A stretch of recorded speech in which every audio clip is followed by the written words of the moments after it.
السلام علیکم ورحمۃ اللہ وبرکاتہ۔ اعوذ باللہ من الشیطان الرجیم، بسم اللہ الرحمن الرحیم۔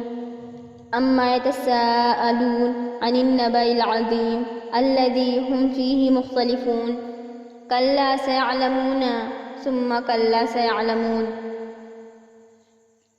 عزیز ساتھیوں، اس سورہ کا آغاز بہت ہی خوبصورت انداز میں ہوا ہے۔ اما یتساءلون، یہ سورہ اس دور میں آئی جب اول اللہ کے رسول صلی اللہ علیہ وسلم اسلام کی تبلیغ کا آغاز کیا۔ اس دور میں آپ صلی اللہ علیہ وسلم نے اسلام کی بنیاد 3 چیزوں پر رکھی: توحید، رسالت محمدی صلی اللہ علیہ وسلم اور آخرت۔ اہل مکہ یہ دونوں باتیں سخت ناگوار تھیں، مگر ان کے لیے اتنی الجھن کا موجب نہیں بنتی تھی جتنی کہ یہ تیسری بات۔ جب آپ صلی اللہ علیہ وسلم نے خبر دی کہ قیامت آئے گی، دوبارہ اٹھائے جاؤ گے، تو ایک ہلچل سی مچ گئی۔ آپس میں پوچھ گچھ شروع ہو گئی کہ محمد کیا کہہ رہے ہیں، یہ بات واقعی صحیح ہے یا ان کا دماغی توازن بگڑ گیا ہے، کیا ہوا ہے؟ اما یتساءلون، کس چیز کے بارے میں یہ آپس میں پوچھ گچھ کر رہے ہیں؟ عن النبأ العظیم، کیا اس بڑی خبر کے بارے میں؟ قیامت کی خبر بڑی خبر ہے۔ الذی ہم فیہ مختلفون، جس کے بارے میں یہ کچھ اختلاف رائے میں مبتلا ہو گئے ہیں۔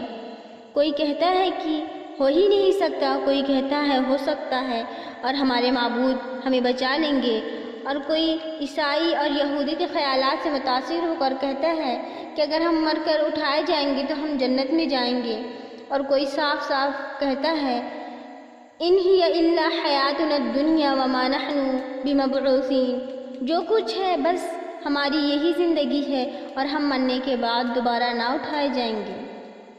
من یحیی العظام وہی رمیم، کون ان ہڈیوں کو زندہ کرے گا جب وہ بوسیدہ ہو چکی ہوں گی؟ یہ ان کے مختلف اقوال خود اس بات کا ثبوت ہیں کہ ان کے پاس اس مسئلے کا کوئی علم نہیں تھا۔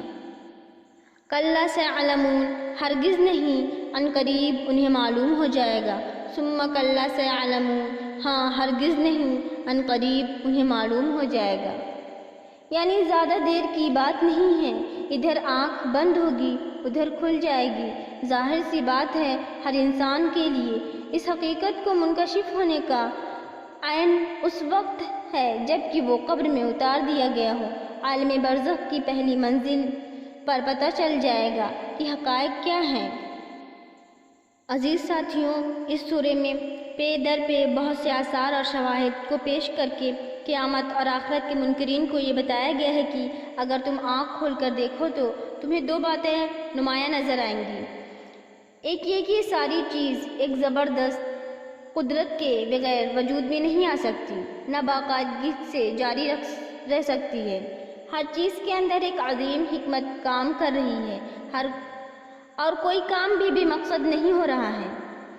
جس حکیم نے اس کائنات میں کوئی کام بھی بے مقصد نہیں کیا، اس نے اپنی دنیا میں انسان کو سمجھ بوجھ، خیر و شر کی تمیز، طاعت و عصیان کی آزادی، بے شمار مخلوقات پر تصرف کے اختیارات بے مقصد ہی دے ڈالے ہیں؟ نہیں، بالکل نہیں۔ دوستوں، انسان اس کی دی ہوئی چیزوں کو اچھی طرح استعمال کرے یا بری طرح، دونوں صورتوں میں اسے جواب دہ ہونا پڑے گا۔ فیصلے کے دن، اس دن کی کامیابی بڑی کامیابی ہے۔